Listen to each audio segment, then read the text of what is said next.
Magandang araw. Ako nga po pala si Bibining Chinilin Olveros at sasagutin ko lang po ang isang katanungan. Gaano nga ba kahalaga ang matutunan natin ang kasaysayan sa panitikan sa panahon ng mga Espanyol? Una, paglinang ng kaalaman sa kasaysayan.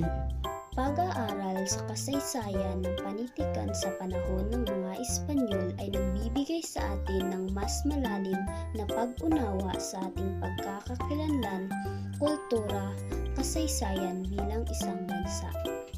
Pangalawa, pagtuklas ng mga bayani at kanilang ambag. Pangatlo, pag-usbong ng Kristyanismo. Pang-apat, pagunlad ng wika at panitikan. Panghuli ay pagpapahalaga sa kulturang Pilipino. Higit pa rito, ang panitikan mula sa panahong ito ay nagbibigay halaga sa mga tinig ng ating mga ninuno na nagtuturo sa atin ng mga aral na mahalaga sa paghubog ng ating kasalukuyang pagkakakilanlan at pagmamahal sa ating bansa.